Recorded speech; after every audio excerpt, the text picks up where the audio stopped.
Estamos aqui mais uma vez para esse novo programa do Mundo Freak, um podcast que vai muito além, tem como foco conversar com as mais diversas pessoas e, claro, pessoas incríveis também, né?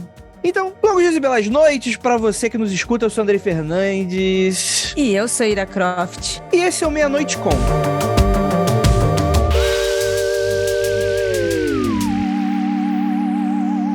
E neste episódio, Meia-Noite com Briana Nesk.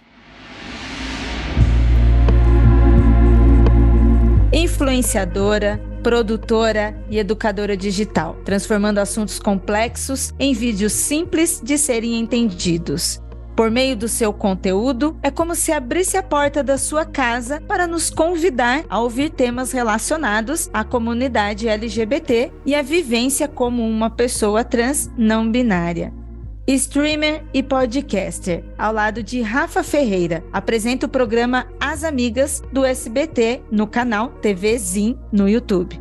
Muito didática, instrutiva, facilitadora e simpática. Neste podcast, fala e inspira jovens a estarem por dentro dos debates atuais da sociedade, que vão desde a representatividade de pessoas indígenas, gordofobia e os desafios de se tornar mãe. A ideia é ter uma conversa entre amigas sobre temas ainda considerados tabu.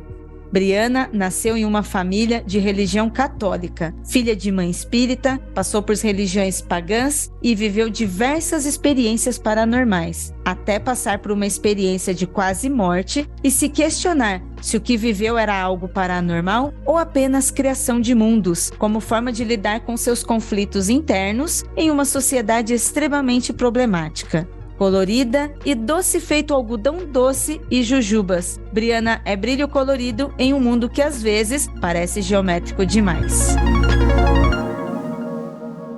Briana, seja bem-vinda ao programa de entrevistas aqui do Mundo Freak. Yeah! Muito obrigada! Tô muito feliz de estar aqui com vocês, fazendo parte desse projeto, é uma honra. De verdade, assim, curto muito o trabalho de vocês, eu acompanho bastante pelo Twitter as movimentações de tudo que tá rolando, então quando veio o convite de poder participar, eu falei, ai, vamos lá! Ainda mais quando você me contou sobre o projeto, eu falei, bora, é agora! Perfeito. Briana, assim, eu não queria ficar muito filosófico logo nesse início, né? Mas tem uma frase telemita muito famosa que é: todo homem, toda mulher, adicionaria todo não binário, é uma estrela, né? Somos frutos de poeira de estrela. Que poeirinha nasce Briana? Nossa, que complexo, né? Já começou barbarizando, mas eu acho maravilhosa, né? Porque eu particularmente adoro estudar sobre astronomia, astrofísica, babado todo. E, assim, acaba sendo a mais pura realidade, né? Quando a gente para pra pensar que a gente é apenas mais uma parte que se compôs de forma diferente dentro do nosso vasto universo. E eu adoro pensar sobre isso, porque de certa forma permite com que a gente olhe até mesmo para os nossos problemas de uma perspectiva diferente, sabe? E eu acho que Briana é uma pessoa que descobriu como sobreviver em um mundo que não estava, de certa forma, preparado para recebê-la, entende? Eu tive e passar por muitos problemas internos e externos para compreender que existe espaço para mim, eu posso estar aqui, eu devo estar aqui, e dentro desse processo tentar fazer com que as pessoas não se sintam tão sozinhas como um dia eu já me senti, sabe? Muito bom. Então você vai rasgando as estrelas enquanto que tem um monte de estrelinha acompanhando junto, né? Estamos lá, né? O campo gravitacional daquelas que se sentem simpatizantes daquela energia, se juntam e vai que vai a força só, sabe?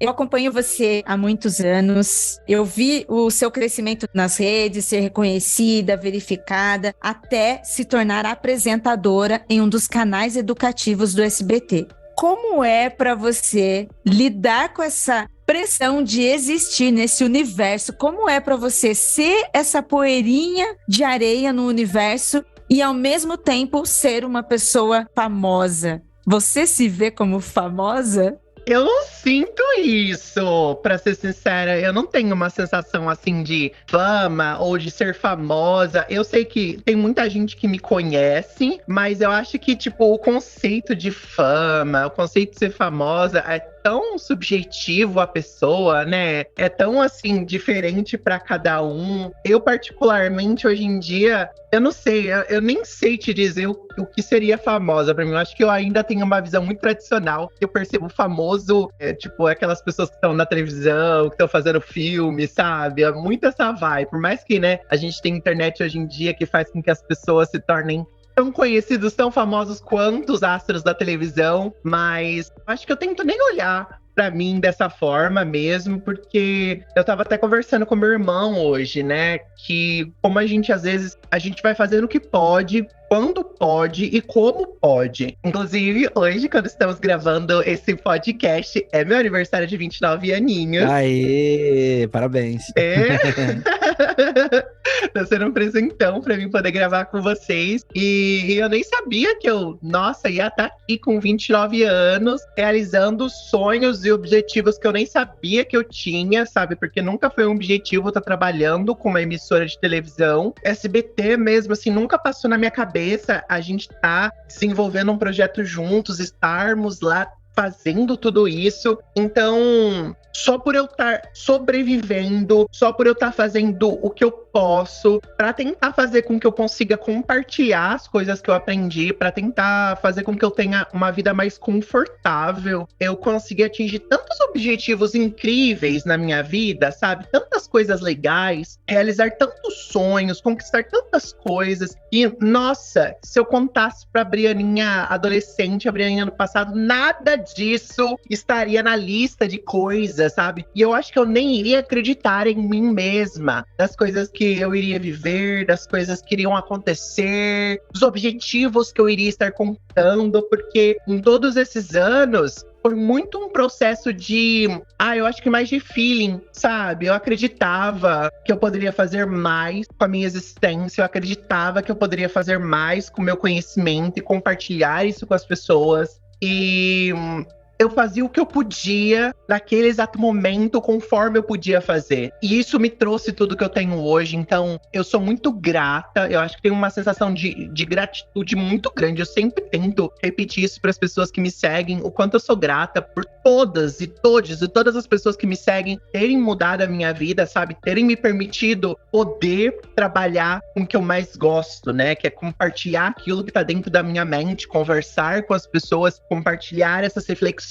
Eu acho que isso é fenomenal, que às vezes a gente cria objetivos irrealísticos dentro da nossa cabeça, que é tão difícil de alcançar e a gente fica se martirizando. Eu tive um almoço ontem com meu irmão mais velho e meu irmão tava compartilhando, né, uns processos, umas frustrações que é muito que ele criou para si mesmo, onde ele criou um objetivo, que ele tem que ter um desempenho, um comportamento quase sobre-humano. E como ele não consegue ter esse comportamento robótico, praticamente, de ser eficiente em tudo que se propõe, fazer 1001 coisas, ele se sente frustrado, né? Eu falei, caraca, eu tô super feliz por ter sobrevivido mais um dia, sabe? Eu me mantive nesse mundo e todo o resto já é uma grande celebração por eu estar aqui mesma, superando as minhas próprias expectativas, pois estar aqui hoje, fazendo o que eu faço, podendo estar conversando com as pessoas, criando o conteúdo que eu gosto, de ter essa liberdade também, eu acho, de poder fazer aquilo que eu acredito quando eu me sinto confortável de estar fazendo, é um privilégio gigantesco. Então tem um sentimento de gratidão muito grande, mas eu não me sinto essa questão de ser famosa, sabe? Sei lá, enfim, eu não me sinto assim ainda, sabe?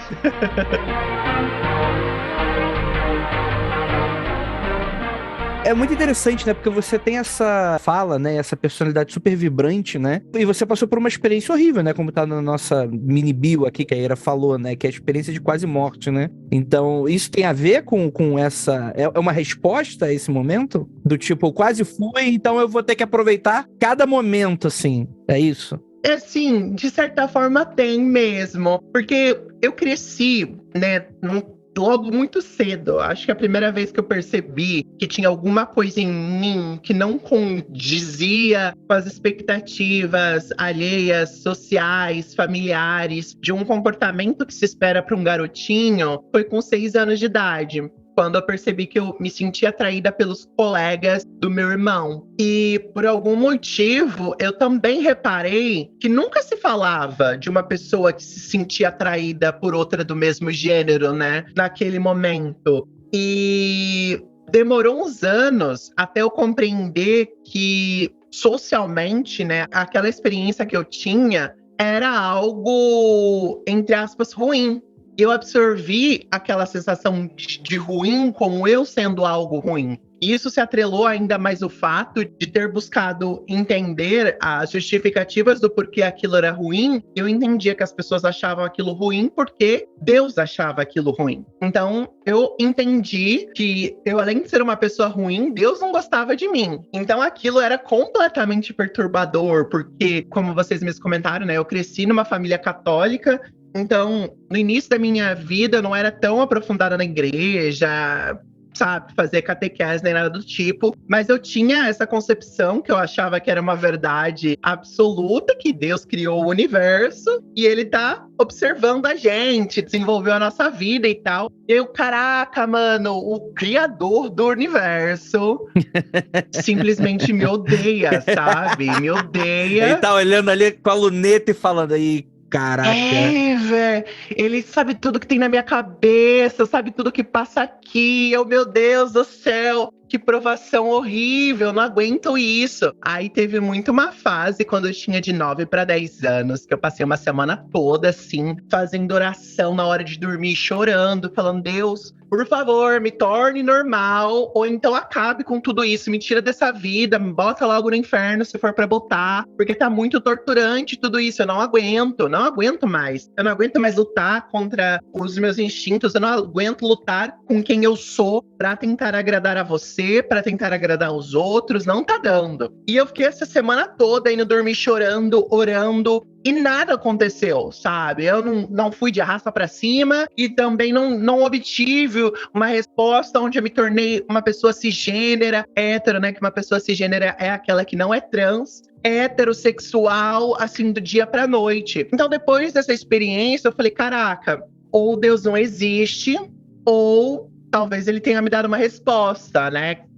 Quem cala consente, uma vibe meio assim.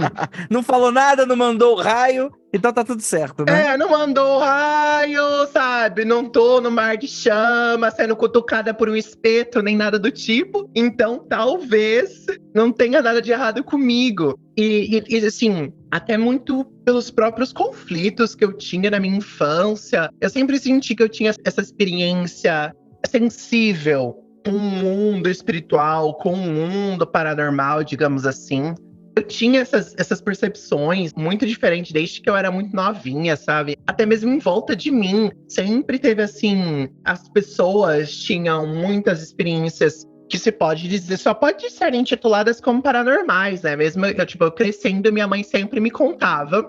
E logo depois que ela me trouxe pro hospital, teve um dia que ela tava no quarto dela, lá na casa que a gente morava, em Barueri. Era final da tarde, mais ou menos assim. Ela já tinha fechado a janela do quarto, só tava aberta a porta mesmo do quarto.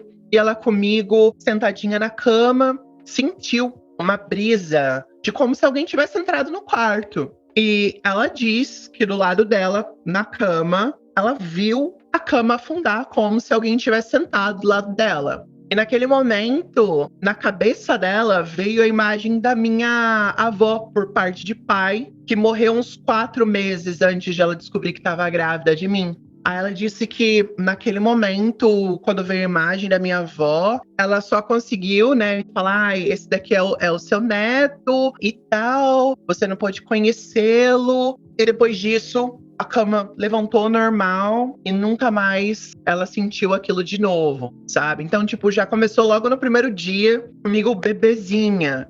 E aí, depois, no decorrer da minha vida, sempre foi umas experiências, assim, meio estranhas. Eu era aquele tipo de criança que eu chegava na casa das pessoas e eu tinha umas reações, assim, até mesmo físicas, sabe? De me sentir mal, de ficar doente, de vomitar.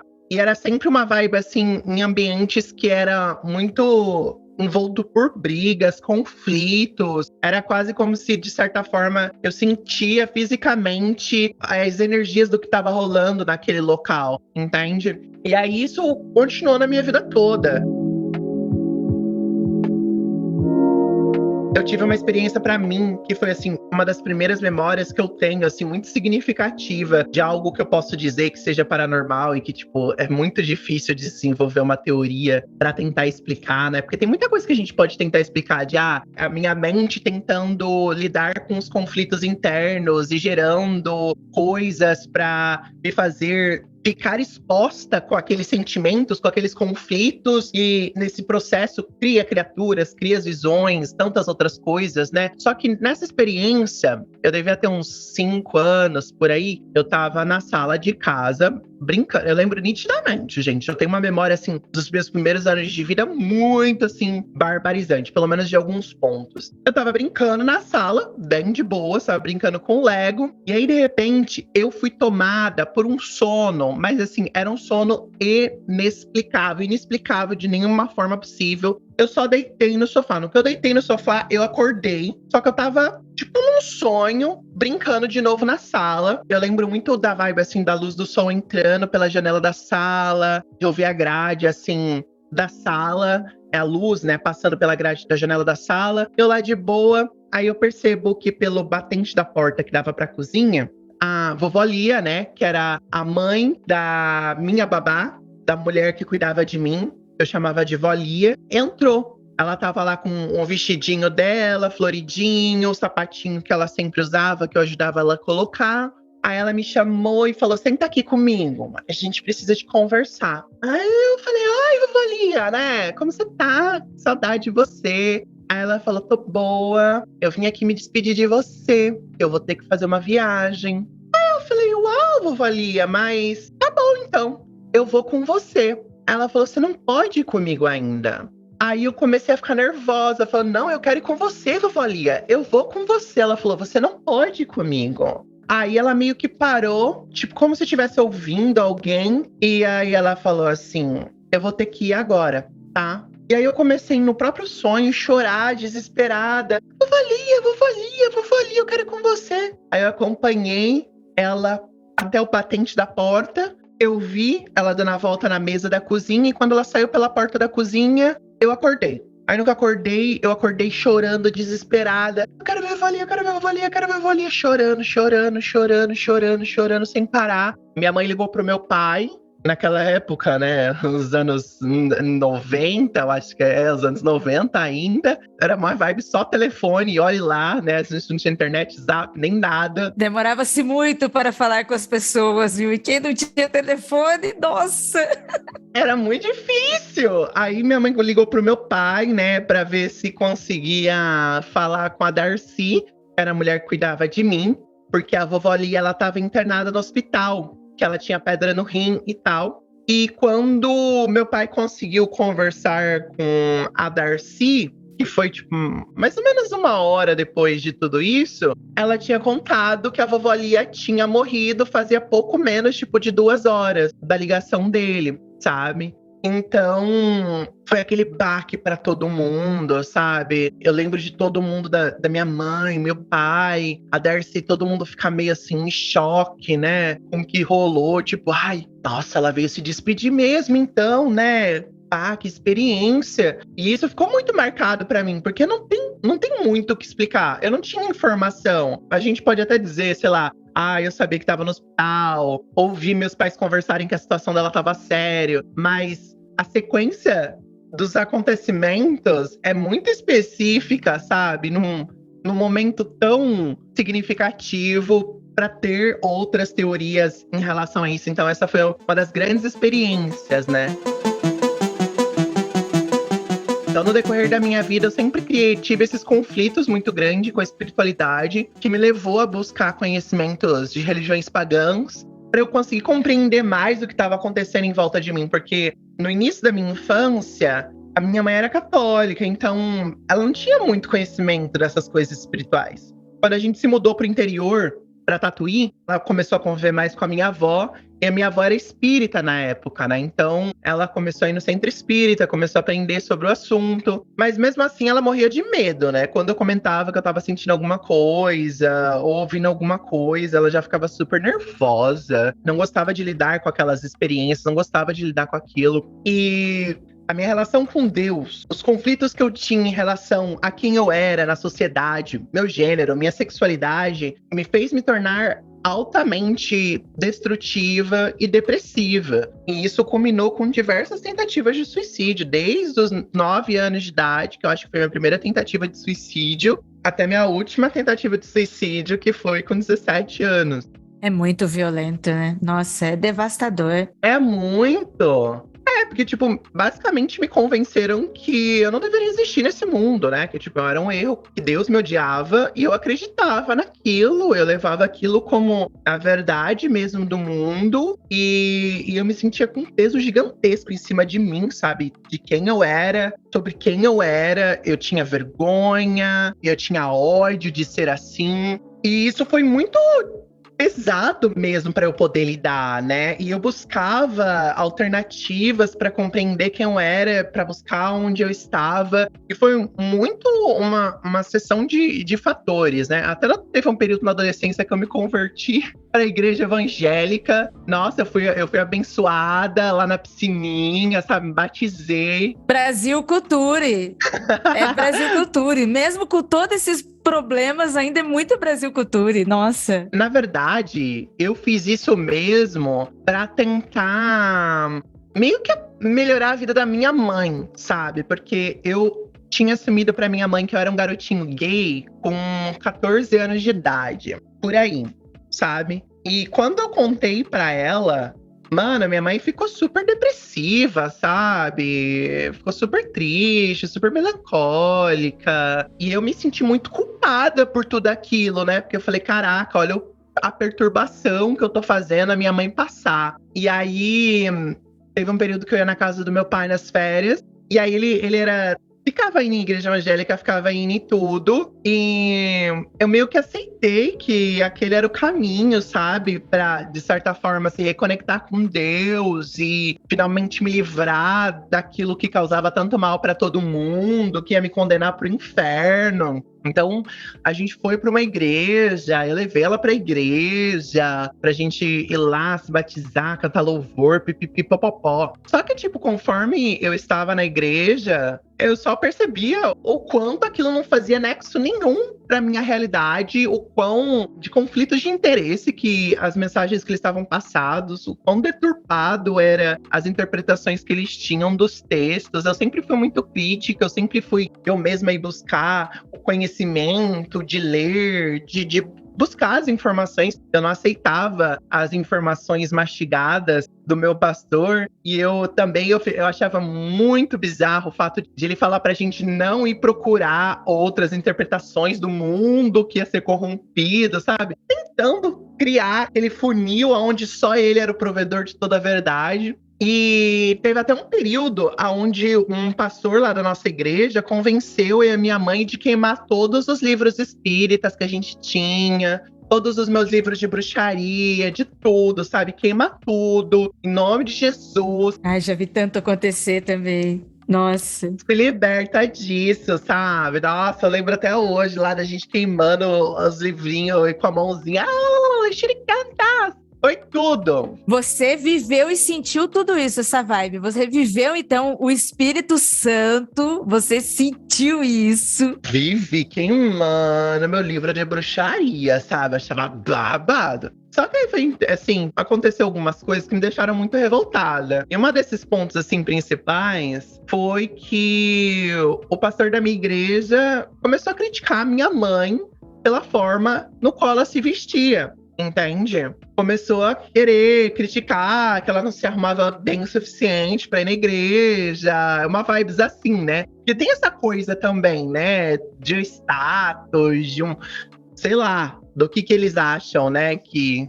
a gente tá fazendo dentro da igreja. Mas aí a minha mãe teve uma vez que ela comprou umas roupinhas e aí ela tava toda, ai, comprei uma roupinha pra ir na igreja. E o pastor foi lá e criticou criticou ela, zoando, né? Falando que não tava bem, que aquela roupa não tava boa o suficiente. E aí foi muito interessante, porque eu já tava numa vibes, assim, meio de me afastar da igreja. E aí, olhando meu armário, revirando lá minhas bagunças, né? Porque eu sempre fui uma pessoa meio assim de...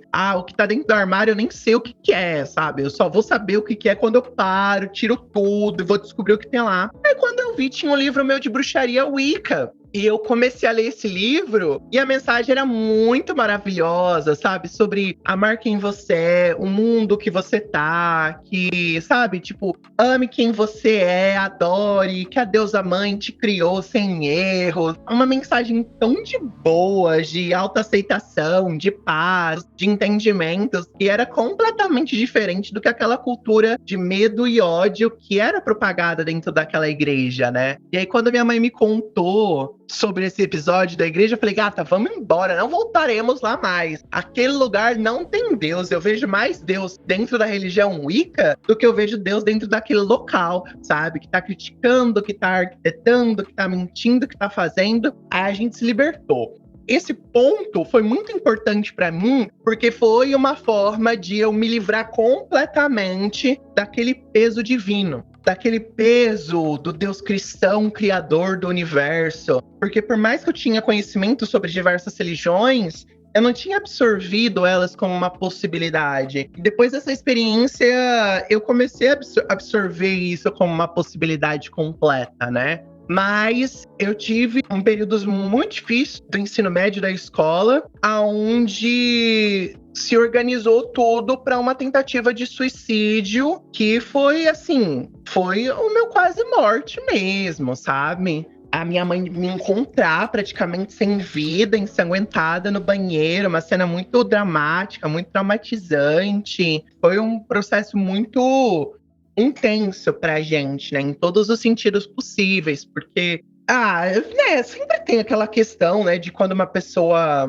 tá idealizando, você muitas vezes não quer causar um trauma para as pessoas que você gosta, por mais que você saiba que vai ser horrível, não vai ser uma experiência boa, você tenta fazer com que aquilo seja o menos terrível possível, mas não foi, entende? E quando eu acordei no hospital, eu falei, caraca, eu não consegui de novo, porque aquela era, tipo, mais uma das dezenas de tentativas de suicídio que eu tive. Eu falei, que merda, velho. Você ainda se sente fracassada, né? Ainda me sinto fracassada. Eu falei, caraca, até aí eu não consigo fazer, sabe? Nem acabar com a minha vida eu consigo fazer nesse cocô de vida. Aí eu falei assim, você quer saber? Eu tô tentando há tantos anos deixar de viver, parar, acabar com a minha existência, eu acho que eu vou tentar direcionar um pouco dessa energia para tentar fazer as coisas funcionarem, porque eu vivi tantos anos não querendo viver, não querendo estar aqui,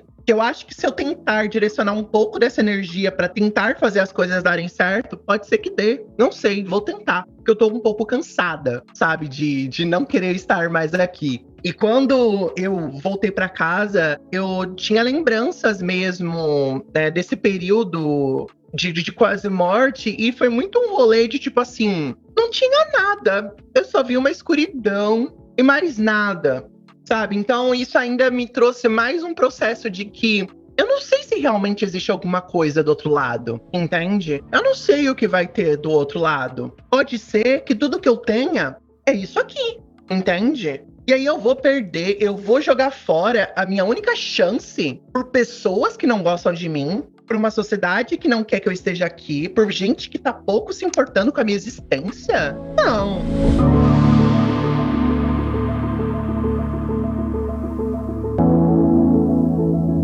Aí eu comecei esse processo de fazer o que eu podia, quando eu podia, para tentar atingir esses meus objetivos, sabe? Eu sempre quis poder trabalhar em casa. Eu não sabia especificamente que eu ia trabalhar com comunicação, mas eu sempre achei que eu iria dar entrevista. Aí, como eu já tinha um blog que se chamava Arco Grey, Era um blog onde eu compartilhava a realidade difícil da comunidade LGBT, porque eu sentia que a forma como a comunidade era retratada na mídia tradicional era muito tipo povo alegre, entende? Era só, olha a festa, olha o glitter, olha como eles são divertidos, olha como são engraçados. Até mesmo a nossa representação dentro da mídia, né? Era sempre como bobo da corte. Ai, como é engraçado esse gay que faz trejeito. A criatura gay, né?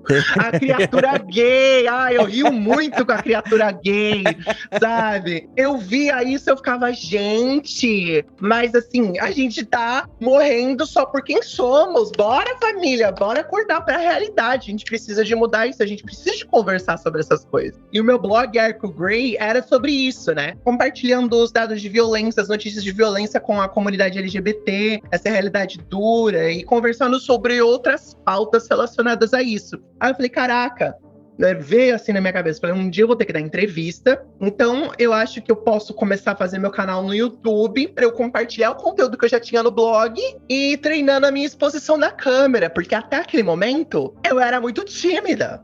Não gostava de falar em público. Então quer dizer que há anos antes a sua existência era um problema para você e para sua família. Total. Depois de tudo, você percebeu que, na verdade, a sua existência não apenas tinha que aparecer, como tinha que ser esfregada. Eu existo, eu tô aqui, e uma galera junto comigo. Totalmente. Eu achava que era uma humilhação eu impedir a minha existência por pessoas que não perdem uma noite de sono se preocupando se eu tô bem, se eu tô feliz, se eu tô realizada ou se eu não tô, sabe? Eu falei, é ridículo. O que eu tô fazendo, sabe? Com a minha vida, que pode ser a única que eu tenho, me maltratando, me impedindo de viver as coisas que posso viver nessa vida, por gente que não tá nem aí pra mim. Que só quer ditar como eu deveria existir, sabe? Que só quer fazer com que eu engula a versão deles sobre a realidade e que eu tenho que viver dentro daquelas regras, porque senão eu vou ser condenado, porque senão eles vão me bater, vai ser lá. Eu lembro até uma conversa que eu tive com meu irmão na época desse blog, né? Que eu tava falando, né, sobre as dificuldades da comunidade LGBT, que a gente não era só bobo da corte, não, que a gente tava lutando pra viver, que a gente tem que lutar por conhecimento, pela educação das pessoas, para que a gente consiga mudar isso um dia. Aí ele falou, nossa, mas é tão difícil assim, por que você só não finge ser hétero, sabe? Vive tranquilo. Na cabeça do hétero, realmente é opção, é como se fosse realmente uma opção. É até interessante porque tem muita gente que, entre aspas, finge, mas tem a vida noturna do Batman, né? Que é de dia de Bruce Wayne, à noite quer dizer, então finge bem, né? Exatamente. Né? É, exatamente. Como se fosse fácil performar, né? Outra pessoa, outro gênero, outra situação, tudo, né? Se encaixa nesse negócio aí que é mais tranquilo e mais seguro pra você, e pronto, vive tranquilo sua vida. E tipo, se fosse algo que eu tivesse uma super habilidade de atriz e que isso não me afetasse minha cabeça, me fizesse ter vontade de me aniquilar, eu acho que talvez teria sido uma alternativa para poder sobreviver nessa sociedade, sabe? Porque tem pessoas que fazem isso como forma de tentar, né? Eles querem suprir a expectativa social, a expectativa dos familiares, só que ao mesmo tempo quer viver quem eles são no sigilo, no esconderijo, né? E eles têm essa vida dupla e consegue levar isso, às vezes, por a vida inteira, praticamente, né? Só que eu lembro, pra mim, que com 14 anos, eu cheguei naquele momento assim, ou eu contava pra minha mãe quem eu era, e lidava com as consequências daquilo, mesmo que se fosse ser expulsa de casa ou qualquer coisa do tipo, ou então eu dava um jeito de acabar com a minha vida de uma vez, porque eu não aguentava mais ficar vivendo aquela mentira. Viver aquela mentira e eu senti que eu estava 24 horas por dia mentindo, me forçando a ser algo que eu não era uma tortura sem fim, gente. Sem fim, sem fim, sem fim, sem fim, sem fim. Era muito difícil mesmo, sabe? Eu lembro de eu ser adolescente, de eu ser criança, de eu andar encolhendo, assim, a bunda pra dentro, porque eu sempre fui uma criança bunduda. E eu sempre, mesmo quando criança, eu tive meu corpo sexualizado por outros adultos, que diziam que eu andava rebolando, que eu era viadinho, que eu era isso e aquilo. Eu me forçava pra não ter trejeitos. Você não podia ser quem você queria ser, mas as pessoas te definiam assim, né? Você não poderia existir, mas elas te definiam, né? Então elas podiam apontar e julgar, mas no momento em que você realmente quisesse ser quem você é, não poderia, né? Não existe essa possibilidade. Tipo assim, eu acho que até a percepção sobre ser um homossexual, né, como na época me identificava, veio essa coisa acarretada tão ruim, porque eu só via essa palavra, eu só via essa percepção desse grupo de pessoas em situações ruins, que era humilhando, que era ridicularizando, que era apontando, que era rindo. Então eu internalizava aquilo, sabe? Tipo, meu Deus do céu, o que tá acontecendo? Por que as pessoas estão falando que eu sou assim? Por que as pessoas estão falando da minha voz? Por que elas estão falando do meu jeito? O que tá acontecendo? Então, eu falei assim, não quero mais isso na minha vida, não aguento mais isso. E com 14 anos eu comecei, né? Eu assumi pra minha mãe, conversei com ela, foi um período super difícil, esse processo da minha mãe aceitar. Porque assim, a minha mãe não acreditou no início, quando eu contei pra ela. Eu lembro muito específico esse dia. Eu tinha arrumado um namorado na época, pelo chat da UOL ainda, né? Chat da UOL sempre fazendo, né?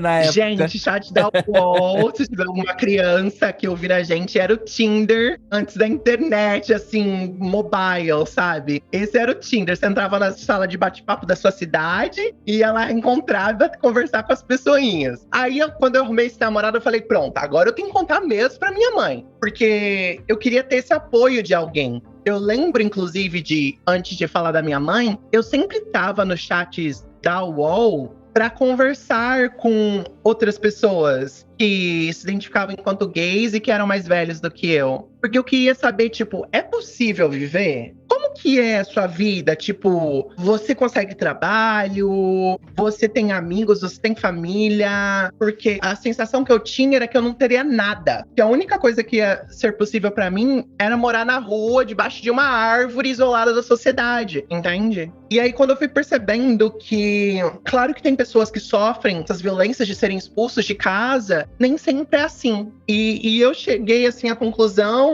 de que talvez isso não acontecesse comigo, com a minha mãe. Então, eu lembro que eu tava conversando com esse namoradinho, fui pro quarto da minha mãe, e eu lembro que ela tava lendo um livro espírita. Olha a situação. Ela tava lendo um livro espírita, né? Eu deitei do ladinho dela. Ai, mãe, o que você tá lendo? Ah, é a história desse casal que era homossexual, e aí um foi estuprado, o outro foi morto, aí na vida seguinte, não sei o que lá, e que foi assassinado. Aí eu, meu Deus! Será que é uma mensagem do mundo espiritual me dizendo pra não contar pra minha mãe que é isso que vai acontecer comigo? Porque, tipo, sabe? Qual é a chance do dia que eu vou contar pra minha mãe, ela tá lendo um livro sobre homossexuais que morreram? Sabe? Tipo, caraca, que bosta é essa? Mas eu falei, cara, eu nem sabia. Aí eu comecei a chorar, falei, mãe, eu sou gay. Aí ela virou assim pra mim e falou, tá bom. Aí eu falei, só isso? Ela, eu te amo, tá bom. Aí eu falei, nossa, de tudo, né? Eu achava que seria uma barbarização. Aí eu fui lá pro computador, falei pra esse namoradinho. Aí no dia seguinte a gente ia na feira.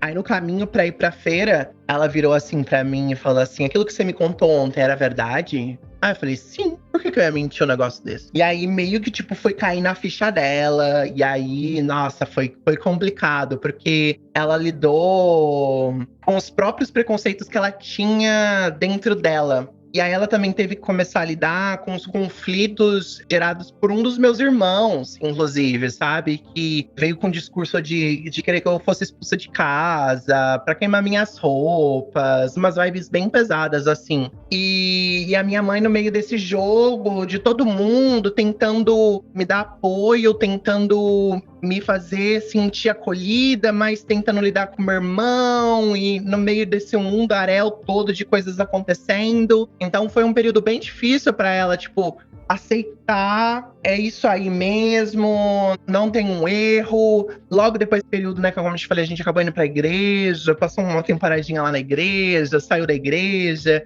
E eu também comecei, né, essas questões de explorar, né, o meu próprio gênero.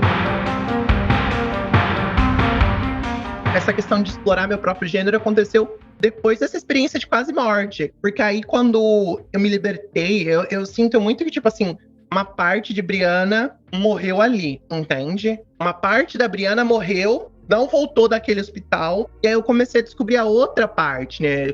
Eu acho que, na verdade, eu comecei a descobrir quem era a Briana de verdade. E aí foi onde eu comecei a explorar questões de gênero, explorar com estereótipos, passar uma maquiagem, usar uma bolsa, comprar uma saia com o meu primeiro saláriozinho. E nossa, era assim, era muito conflito dentro de casa, sabe? Porque minha mãe tinha uma visão bem problemática em relação a isso, sabe? De ter discussões, de ela gritar: eu tive um menino, eu não tive uma menina! E chorar pra eu não sair de casa assim. Só que, tipo, eu sabia que eu não poderia ceder.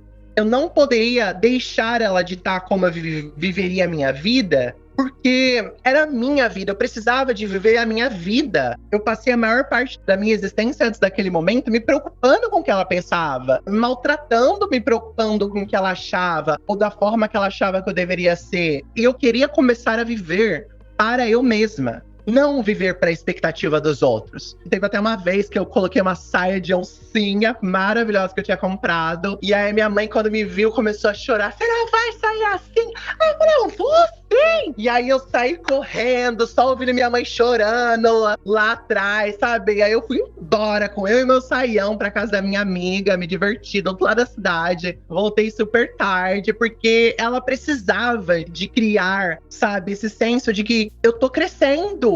Eu tô me desenvolvendo, eu tô me tornando um indivíduo. Eu já não era mais uma criança, eu já tava quase no início da minha vida adulta, né, praticamente. Eu precisava de ter essa liberdade de construir quem eu era. E construir quem eu era de uma forma genuína. E com o decorrer dos anos, a minha mãe começou a compreender esse sentido também, sabe? Ela começou a compreender que as problemáticas que ela criava na cabeça dela, muitas vezes eram por medo, insegurança. Ela tinha muitos receios de que eu sofresse violência, por exemplo, fora de casa. E aí, voltando, quando meu irmão me disse lá aquele negócio, não é mais fácil você só fingir ser algo, né, do que você ser você mesma, foi a mesma coisa que eu falei pra minha mãe. Eu prefiro viver quem eu sou de verdade e amanhã minha vida acabar do que viver uma vida inteira de 70 anos nessa terra fingindo uma coisa que eu não sou. Eu não quero viver uma mentira. Se for para as pessoas gostarem de mim, se for pra senhora gostar de mim, se for pra você fazer parte da minha vida, que seja sendo quem eu sou de verdade, não suprindo as suas expectativas sobre a minha própria existência. Eu sempre fui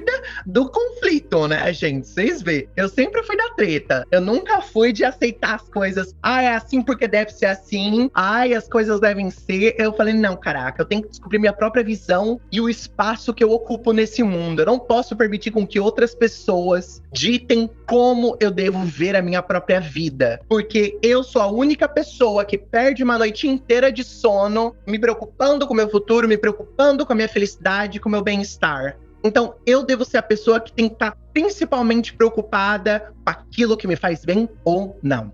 Caraca, hein? Arrepiou agora, hein? Gostou? Nossa! A Mona arrasa demais. Você está ouvindo Meia-Noite com...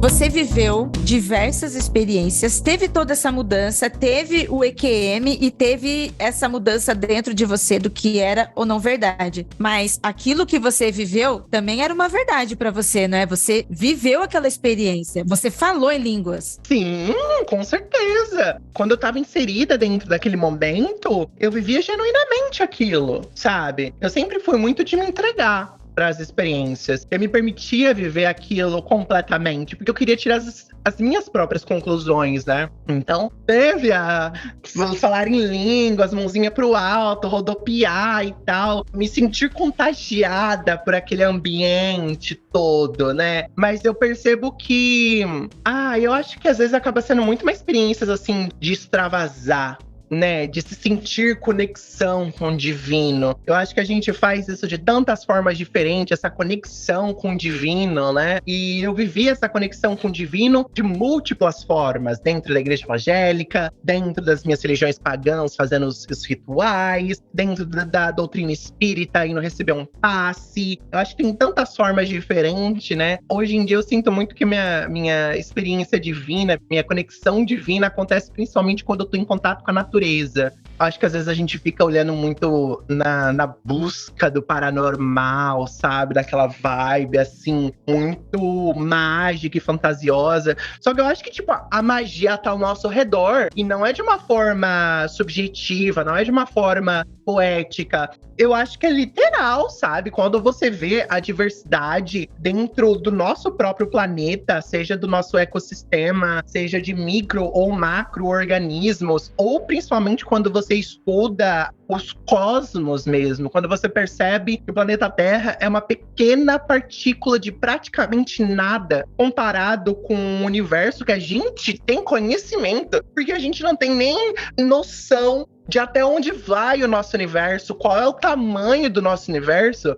Eu vejo isso como a coisa mais mágica e surreal possível, sabe? Eu estudo sobre astrologia, eu estudo sobre todas as composições do universo e eu fico assim fascinada. Esse é meu culto hoje em dia, sabe? Quando eu estudo sobre a dimensão do universo e eu vejo como a gente faz parte de algo incrível. E eu até vi no Twitter, né, um tempo atrás, que falava: ai, seus problemas não são nada comparado com o tamanho do mundo, do universo. Tá, mas meus problemas continuam aqui. Óbvio que continuam, né? Se nossos problemas sumissem com a nossa percepção do tamanho do universo, a vida tava ótima. Só que eu acho que, tipo, ajuda a gente perceber que, tipo assim, o universo, ele é tão vasto, tão grande, que muitas vezes os problemas no qual a gente passa não tem a dimensão que nós sentimos que eles têm. Porque eu lembro de muitas coisas que eu vivi no meu passado que eu achei que falava: caraca, como que eu vou passar por isso? Como que eu vou sobreviver a isso? Que hoje eu falo: nossa, não é nada. E passou, né? E passou. E passou. Hoje em dia é só uma memória.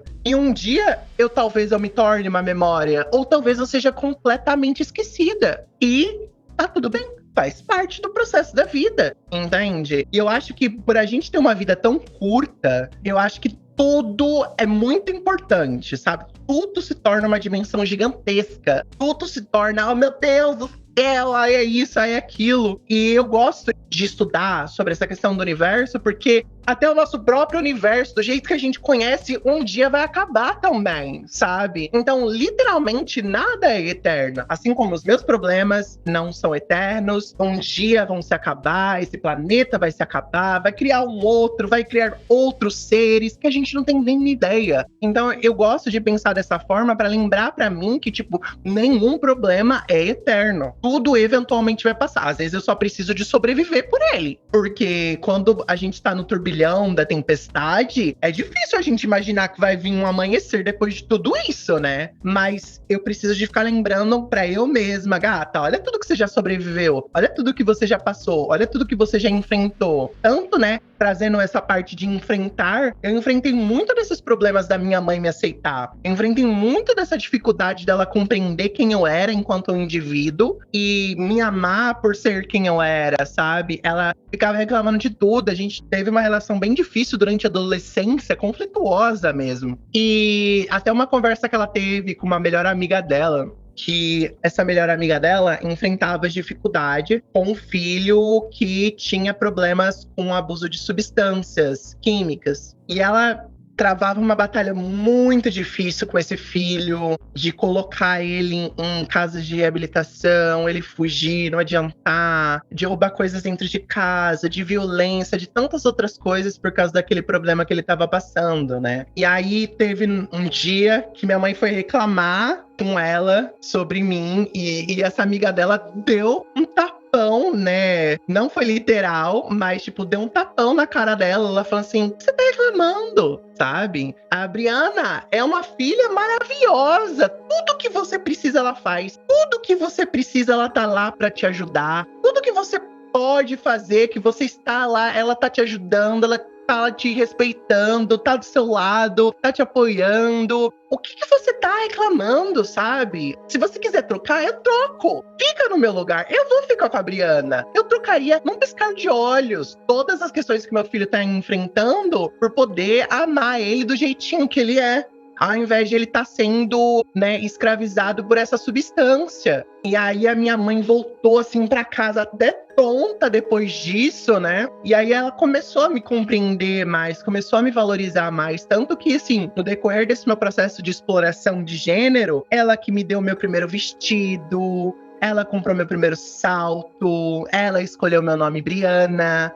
Então, a gente teve essa oportunidade de um início, meio e fim dessa jornada, sabe? De eu me assumir com 14 anos, com o meu primeiro entendimento, porque naquela época eu só tinha conhecimento sobre ser gay, eu achava que era a única coisa que existia, de eu me assumir enquanto garotinho gay pra ela, pra eu finalmente falar pra ela, eu sou uma pessoa trans, eu não me identifico necessariamente nem com o gênero masculino, nem com o gênero feminino, eu sou Briana, eu sou eu mesma, e eu acho que ser não binário é a única coisa que chega mais perto de descrever minha experiência nesse planeta, de ela poder me dar o meu vestido, de ela poder me dar o meu primeiro salto. E assim, eu me sinto contente e com orgulho de poder ter passado por tudo isso. Porque às vezes eu fico com um peso na consciência porque eu sinto que eu não tive uma adolescência comum. Enquanto os meus amigos cisgêneros, heterossexuais, estavam indo em festas, flertando, tendo as relações deles, curtindo a vida, eu tava numa relação conflituosa comigo mesma, brigando com Deus, brigando com a sociedade no qual eu estava, descobrindo qual que é o meu espaço nesse mundo, descobrindo uma independência emocional da minha mãe, da sociedade, do julgamento das outras pessoas. Mas se eu não tivesse tido isso, eu não poderia me tornar a pessoa que eu sou hoje. E eu também me arrependeria de não ter permitido eu mesma viver quem eu era genuinamente, porque eu pude, ainda durante esse meu período de vida, mostrar pra minha mãe quem eu realmente era e sentir o amor dela por quem eu realmente era. Porque em 2019, né, minha mãe veio a ser diagnosticada. Em 2019 não, né? Porque em 2019 foi o ano que ela faleceu. E ela veio falecer de um câncer no pulmão, tipo, quando foi diagnosticado já era um câncer terminal. Minha mãe nunca fumou. Minha mãe era professora de fundamental, era especializada em alfabetização. Então foi assim, uma doença que a gente nunca imaginou que iria avassalar as nossas vidas, iria acabar com a vida dela. Mas se eu não tivesse tido a coragem de falar pra ela quem eu era, de lidar com as consequências disso durante, né, os 10 anos seguintes depois dessa experiência, eu não teria tido a oportunidade da minha mãe me conhecer. Eu não seria Briana. Eu teria sido um outro nome que eu escolhi, não ela escolheu. Eu não teria tido essa oportunidade de sentir o amor da minha mãe sendo quem eu era. Então, eu sacrifiquei essa experiência padrão de um adolescente. E às vezes eu sinto falta disso. Eu gostaria de ter desenvolvido mais a minha habilidade que a gente desenvolve nesse período da adolescência. Só que foi fundamental para eu me tornar a pessoa que eu sou hoje em dia, para eu adquirir a independência emocional que eu tenho hoje em dia. Porque eu acho que se eu não tivesse essa independência emocional, se eu não tivesse construído essa força de Briana em viver a sua própria vida, eu acho que eu não sei se sobreviveria à morte da minha mãe. Porque, olha que loucura, gente. Tem coisas que não tem explicação na nossa vida, né? Eu lembro que eu tinha, juro pra você, eu acho que eu devia ter uns 11 anos por aí. Eu tava sentada no sofá de casa. É uma coisa meio mórbida de se pensar. Mas aí eu tava olhando pra minha mãe. E aí eu lembro de reparar, assim, que, ela tava com umas ruguinhas e tal. Aí veio na minha cabeça assim, caramba, a minha mãe já tá velhinha, né? Eu tenho que me tornar independente dela, porque eu acho que ela não vai durar muito. Veio isso na minha cabeça e me marcou muito, porque a partir daquele momento, eu comecei a tentar me afastar emocionalmente da minha mãe. Porque eu era aquele tipo de criança que minha mãe chorava, eu chorava junto. Aonde ela ia, eu precisava de estar junto. Eu tinha ansiedade quando eu não estava junto com a minha mãe. Eu ficava mal quando eu não estava perto dela. Eu era muito emocionalmente ligado com ela. E aí, esse processo de me desligar, cortar esse cordão umbilical emocional que eu tinha com ela, que nos mantinha nessa conexão tão 100%, foi fundamental. Porque se eu não tivesse tido isso, como que eu ia sobreviver à morte dela? E assim, tendo ela basicamente como o meu único pai, porque eu tenho meu pai vivo hoje em dia, só que meu pai ainda preso nessa vibe evangélico, super nada a ver, sabe? Então, não é uma pessoa que eu possa contar. Não é uma pessoa que eu possa considerar, não é uma pessoa que eu possa ter o suporte, sabe? Então, às vezes eu acho que as coisas na vida acontecem quando devem acontecer.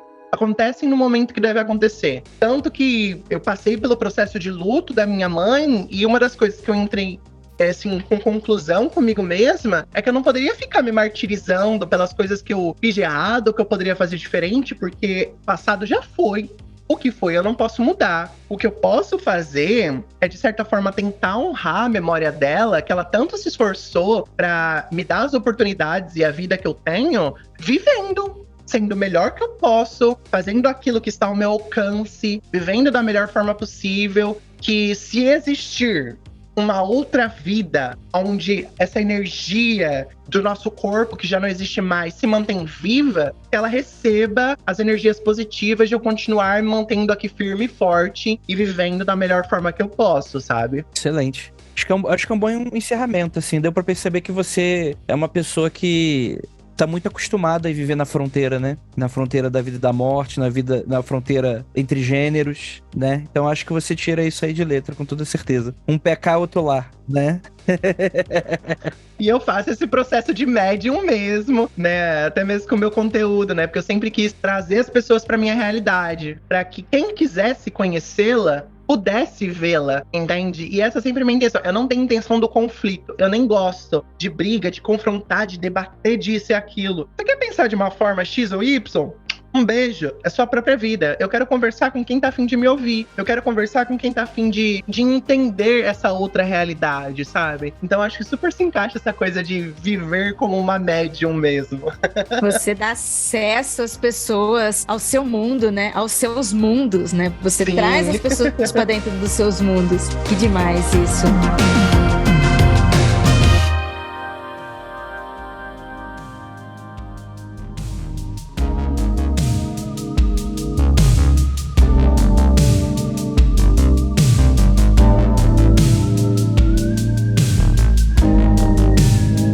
Bem, pra gente encerrar esse programa, eu queria deixar mais uma última pergunta aqui pra gente. Uma pergunta mais direta, tá? Bem direta mesmo. Vamos! Né, você falou da sua jornada, da sua vida, da sua mãe, do seu passado, falou até de coisas que você não pode mudar mais e tudo que você tá hoje, né? Então, o que a Briana de hoje, com toda essa bagagem, deixa aqui de mensagem nesse podcast para a Briana do futuro ouvir esse episódio no futuro e lembrar das suas palavras? Caraca, Brianinha. Olha, eu acho que o que eu espero que a Briana continue a fazer é o que ela tem feito e que tem dado muito certo. Que é continuar lutando um passinho após o outro. Tem uma música favorita minha, que é da cantora Jordan Sparks, que é uma cantora pop, gospel lá dos Estados Unidos, que tem uma música que se chama One Step at a Time, que é um passo de cada vez. E essa música, quando eu tava nesse processo de me revolucionar internamente, foi meio que o meu mantra. Toda vez que eu ficava desesperada, toda vez que eu ficava triste, eu ouvia essa música como uma forma de lembrar pra mim que a vida acontece um passinho de cada vez. Às vezes a gente quer dar um salto gigantesco, né? Às vezes eu até fico pensando como teria sido a minha vida se eu tivesse tendo as oportunidades no meu trabalho que eu estou tendo hoje em dia, há 10 anos atrás, quando eu comecei. E eu tenho certeza absoluta que eu nem ia fazer, porque eu não tinha psicológico, eu não tinha maturidade, eu não tinha experiência para poder exercer aquele trabalho da melhor forma possível. As coisas estão acontecendo exatamente no momento que eu posso lidar com elas, exatamente quando eu posso estar preparada para viver aquela experiência da melhor forma possível, para ter essa bagagem que me permite encarar aquele desafio. Então acho que o que eu espero de Briana é que ela continue se esforçando para ter uma vidinha boa, saudável, tranquila, e que não se permita, sabe, ser invadida por esses pensamentos exteriores sobre a sua própria existência, e que eu continue me provando errada nesse sentido de continuar me permitindo viver nesse planeta até quando a minha missão acabar, sabe? Que demais!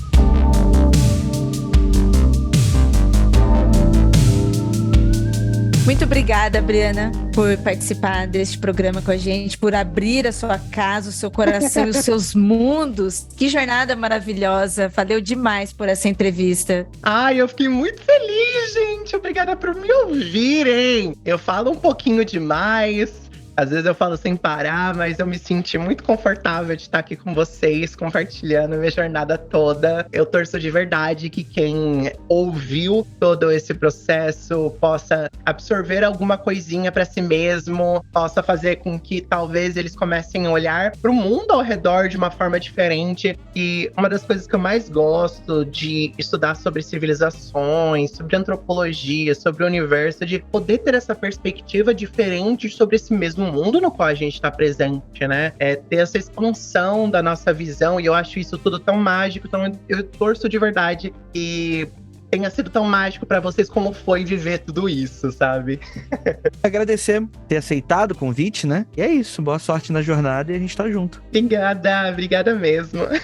E obrigada a você, ouvinte, que ficou até aqui, conheceu essa jornada. Compartilhe esse programa, fale da sua jornada também e até o próximo episódio.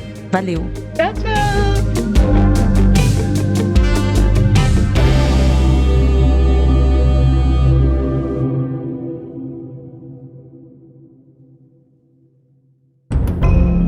Este programa foi produzido por Paratopia Podcast Storytelling.